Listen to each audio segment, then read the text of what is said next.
안녕하십니까. 9월 2일 목요일 오늘의 와플터치 본문은 레위기 2장입니다. 어제 1장에 이어서 계속 구약의 5대 제사 가운데에서 두 번째 것 이번에는 설명하고 있는데요. 소제입니다. 소제라는 한자어 조금 어려울 수 있지만 곡식제사다. 보통 우리가 생각하는 제사라고 하면은 동물을 가지고 양이든 소든 염소든 이렇게 동물 제사를 생각하게 되는데 곡식제사도 있고 또 물이나 액체로 드리는 제사도 있습니다. 전제라고 해서. 자, 이 소제 같은 경우는 곡식으로 드리는 제사입니다.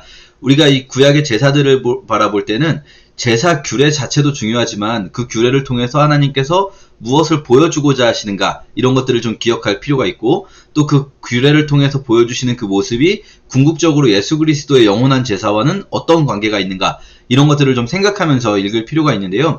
소제에서 특징적인 부분 몇 가지 좀 살펴보면요. 우선 소제는 곡물을, 곡식이죠. 밀가루나 이런 것들을 가루를 가지고 옵니다. 그러면 가지고 온 것 전체가 드려졌다라고 이제 되지만 실제로 하나님께 태워서 올려드리는 것은 번제 같은 경우는 다 태워서 올려드리잖아요. 그런데 소제에서는 한 줌만 불태웁니다. 한 줌만 불태우고 나머지는 제사장 가족의 식사가 됩니다. 제사장들도 먹을 게 있어야 되기 때문에 이렇게 백성이 가지고 온 소제로 탄수화물, 식량을 삼게 되는 거죠. 그런데 이 소제에서 일부 한 줌이 하나님께 완전히 태워질 때 전체가 드려진 것이다 라고 이렇게 우리가 성경에 나와 있어요. 그것을 보면서 우리의 삶 속에서도 우리 삶의 한 줌이 이렇게 태워지면서 사실 우리는 일상을 살아갑니다. 마치 이 소제가 식량이 되는 것처럼 식량은 일상이라고 할 수 있잖아요. 우리 일상을 살아가지만 그러나 우리 삶 전체를 하나님께 드립니다라는 고백이 우리에게는 필요하거든요. 완전히 태워지는 한 줌처럼요. 그리고 또 한 가지 이 소제에서 저희가 뭐 주목하기 싫어도 주목할 수밖에 없게 되는 계속 반복되는 표현이 몇 가지 있죠. 들어가면 안 되는 것들이 있습니다. 눈치채셨습니까? 누룩을 넣으면 안 된다. 누룩을 넣으면 안 된다는 표현이 계속 반복돼요. 그러다가 나중에는 꿀과 누룩을 넣지 말라. 사실 이 제사에 올라갈 것들에는요. 절대로 누룩이 포함될 수 없습니다. 누룩과 꿀. 사실 꿀이라고 번역된 단어는 이제 당분이라고 하면 좀 더 적절해요. 그러면 우리가 왜 누룩하고 꿀을 넣지 말라고 할까? 반대로 뒤에 보면 꼭 넣어야 되는 것이 있죠. 그게 뭡니까? 소금이죠. 소금. 소금과 감람기름. 감람기름이라고 하면 올리브유입니다. 올리브유. 올리브유하고 소금은 꼭 넣어야 되는데 소금을 왜 꼭 넣어야 할까? 또 누룩과 꿀은 왜 넣으면 안 될까? 이걸 여러 가지로 사실 추측해 볼 수가 있어요. 이 부분에 대해서 설명이 없기 때문에 전부 추정입니다. 많은 분들이 생각을 하세요. 누룩하고 꿀은 빵을 맛있게 하는 거거든요. 베이킹 파우더하고 설탕입니다. 여러분 설탕하고 베이킹 파우더하고 빵을 만들면 어떻겠습니까?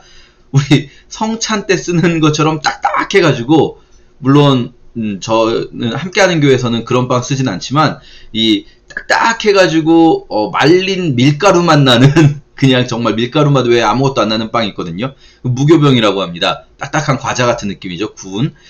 그렇게밖에 안 돼요. 맛이 없습니다. 그러니까 베이킹 파우더와 설탕이 있어야 빵이 맛있어지거든요.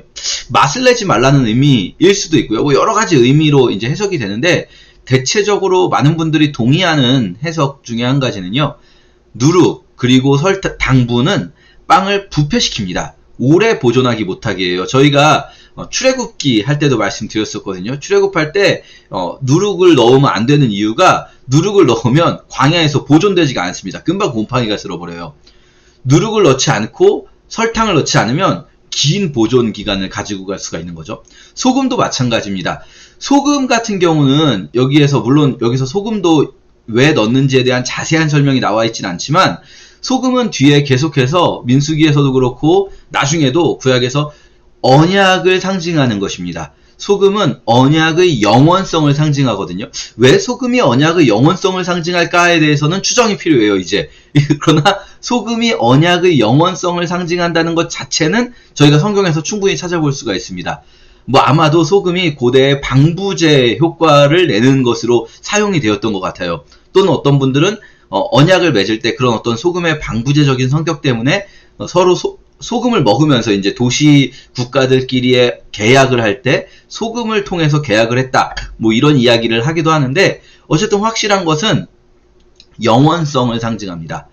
그러니까 순간적으로 맛있고 순간적으로 정말 좋은 맛을 내지만 금방 부패하게 만드는 누룩이나 설탕, 꿀이 있어서는 안 되겠고요.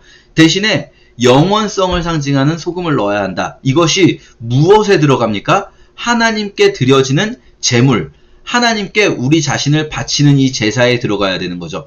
두 가지로 저희가 해석을 할 수 있습니다. 첫째는요, 구약의 5대 제사, 아까 말씀드렸지만 예수 그리스도의 영원하신 제사가 이 구약의 5대 제사의 성격을 다 가지고 있다고 할 수 있거든요. 그러니까 예수 그리스도의 십자가는요, 그냥 그 순간 막 이렇게 강렬하게 남다가 사라지는 것이 아니에요. 예수 그리스도의 십자가는 영원한 제사입니다. 영원한 제사로 지금도 우리 안에 영원히 효력을 발휘하고 있는 제사인 거예요.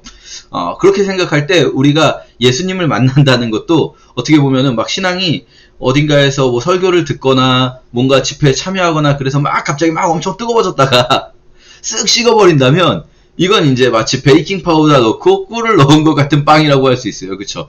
그 순간에 굉장히 맛있고 정말 달달하지만 포근포근하지만 그러나 부패해버리고 마는 빵인 거죠. 그러나 우리 신앙 그래서는 안 되겠죠? 우리 신앙은 영원성을 가져야 합니다. 소금같이 예수 그리스도의 십자가 사건에 우리가 이 제사를 상징해서 그렇게 해석을 할 수 있겠고요. 또 한 가지는 우리 삶을 우리가 또한 하나님께 제사로 드리거든요. 예수 그리스도께서 십자가 위에서 자신의 삶을 제사로 드린 것처럼 우리 또한 우리 삶을 하나님께 드리는데요. 그때 우리의 삶을 어떻게 드려야 할까요? 이게 부패하고 썩어질 것들로 드리는 것이 아니라 잠깐 반짝하고 당분 가득 찬 것으로 드리는 것이 아니라 정말 하나님께 소금의 어떤 언약처럼 변치 않는 모습으로 하나님께 우리의 삶을 드려야겠다. 이렇게 생각해 보면서 오늘 하루 묵상하면 좋겠습니다. 감사합니다.